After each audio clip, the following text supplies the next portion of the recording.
ನಮಸ್ಕಾರ ಫ್ರೆಂಡ್ಸ್, ಕರ್ನಾಟಕ ಪರೀಕ್ಷಾ ಪ್ರಾಧಿಕಾರದ ಅಡಿಯಲ್ಲಿ ನಡೆಯುತ್ತಿರುವಂತಹ 1000 ಗ್ರಾಮ ಆಡಳಿತಾಧಿಕಾರಿ ಹುದ್ದೆಗಳ ನೇಮಕಾತಿಗೆ ಮತ್ತು ನೇಮಕಾತಿಯ ಸ್ಪರ್ಧಾತ್ಮಕ ಪರೀಕ್ಷೆಗೆ ಸಂಬಂಧಿಸಿದಂತೆ ಅರ್ಜಿ ಸಲ್ಲಿಸಿರುವಂತಹ ಅಭ್ಯರ್ಥಿಗಳಿಗೆ ಕೆಎ ಕಡೆಯಿಂದ ಪ್ರಮುಖ ಮಾಹಿತಿಯೊಂದು ಬಂದಿದೆ.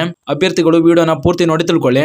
ಮೊದಲಿಗೆ ಅಭ್ಯರ್ಥಿಗಳು ಸ್ಕ್ರೀನ್ ಮೇಲೆ ಕಾಣ್ತಾ ಇರೋ ಹಾಗೆ ಈ ನೇಮಕಾತಿಗೆ ಸಂಬಂಧಿಸಿದಂತೆ ಪ್ರಾಧಿಕಾರದಿಂದ ಈ ನೋಟಿಸ್ ನಲ್ಲಿ ಏನೇನ ತಿಳಿಸಲಾಗಿದೆ ಅಂತ ನೋಡೋದಾದ್ರೆ, ಕರ್ನಾಟಕ ಸರ್ಕಾರದ ಕಂದಾಯ ಇಲಾಖೆಯ ಗ್ರಾಮ ಆಡಳಿತಾಧಿಕಾರಿ ಹುದ್ದೆಗಳಿಗೆ ನೇರ ನೇಮಕಾತಿ ಸಂಬಂಧ ಕರ್ನಾಟಕ ಪರೀಕ್ಷಾ ಪ್ರಾಧಿಕಾರದಿಂದ ದಿನಾಂಕ 29/9/2024 ರಂದು ಕಡ್ಡಾಯ ಕನ್ನಡ ಪರೀಕ್ಷೆಯನ್ನ ನಡೆಸಲು ವೇಳಾಪಟ್ಟಿಯನ್ನ ಈಗಾಗಲೇ ವೆಬ್ಸೈಟ್ ನಲ್ಲಿ ಪ್ರಕಟಿಸಲಾಗಿರುತ್ತದೆ. ಕರ್ನಾಟಕ ನಾಗರಿಕ ಸೇವಾ ನಿಯಮಗಳು 2021 ರಲ್ಲಿ ನಿರ್ದೇಶಿಸಿರುವಂತೆ ಕರ್ನಾಟಕ ಭಾಷಾ ಪರೀಕ್ಷೆಗೆ ಹಾಜರಾಗಿ 150 ಅಂಕಗಳಿಗೆ ಕನಿಷ್ಠ 50 ಅಂಕಗಳನ್ನು ಗಳಿಸುವುದು ಕಡ್ಡಾಯವಾಗಿರುತ್ತದೆ.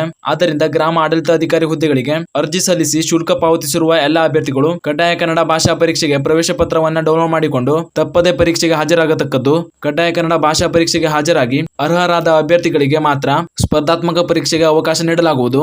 ಕಡ್ಡಾಯ ಕನ್ನಡ ಭಾಷಾ ಪರೀಕ್ಷೆಗೆ ಗೈರು ಹಾಜರಾದ ಅಭ್ಯರ್ಥಿಗಳಿಗೆ ಮತ್ತು ಹಾಜರಾದ ಕನಿಷ್ಠ 50 ಅಂಕಗಳನ್ನು ಪಡೆಯದ ಅಭ್ಯರ್ಥಿಗಳಿಗೆ ದಿನಾಂಕ 27/10/2024 ರಂದು ನಡೆಯಲಿರುವ ಪತ್ರಿಕೆ 1 ಮತ್ತು ಪತ್ರಿಕೆ 2ರ ಸ್ಪರ್ಧಾತ್ಮಕ ಪರೀಕ್ಷೆಗೆ ಹಾಜರಾಗಲು ಅವಕಾಶವಿರುವುದಿಲ್ಲ ಅಂತ ತಿಳಿಸಿದ್ದಾರೆ. ಆದ್ದರಿಂದ ಎಲ್ಲಾ ಅಭ್ಯರ್ಥಿಗಳು ಕಡ್ಡಾಯ ಕನ್ನಡ ಪರೀಕ್ಷೆಗೆ ಹಾಜರಾಗಿ ಅದೇ ರೀತಿ ಗ್ರಾಮ ಆಡಳಿತಾಧಿಕಾರಿ ಹುದ್ದೆಗಳಿಗೆ ಅರ್ಜಿ ಸಲ್ಲಿಸುವಿಕೆಯ ಪ್ರಕ್ರಿಯೆ ಪೂರ್ಣಗೊಳಿಸಿರುವ ಅಭ್ಯರ್ಥಿಗಳು ಅರ್ಜಿ ಸ್ಥಿತಿ ಅಂದ್ರೆ ಅಪ್ಲಿಕೇಶನ್ ಸ್ಟೇಟಸ್ ಅನ್ನ ತಿಳಿಯಲು ಪ್ರಾಧಿಕಾರದ ವೆಬ್ಸೈಟ್ ನಲ್ಲಿ ಲಿಂಕ್ ನೀಡಲಾಗಿದೆ. ಪ್ರಕಟಿತ ಲಿಂಕ್ ನಲ್ಲಿ ಅಭ್ಯರ್ಥಿಗಳ ಅರ್ಜಿಯು ಅಂಗೀಕೃತವಾಗದಿದ್ದಲ್ಲಿ ಅರ್ಜಿ ಸಲ್ಲಿಕೆ ಪೂರ್ಣಗೊಳಿಸಿ ಶುಲ್ಕ ಪಾವತಿಸಿರುವ ಬಗ್ಗೆ ಪೂರಕ ದಾಖಲೆಗಳನ್ನ ದಿನಾಂಕ 26/8/2024 ಒಳಗೆ ಪ್ರಾಧಿಕಾರಕ್ಕೆ ಖುದ್ದಾಗಿ ಅಥವಾ ಅಂಚೆ ಮೂಲಕ ಸಲ್ಲಿಸುವಂತೆ ತಿಳಿಸಲಾಗಿದೆ. ಪೂರಕ ದಾಖಲೆಗಳಿಲ್ಲದ ಮನವಿಗಳನ್ನ ಪುರಸ್ಕರಿಸಲಾಗುವುದಿಲ್ಲ ಅಂತ ವಿಶೇಷ ಸೂಚನೆಯನ್ನ ತಿಳಿಸಿದ್ದಾರೆ.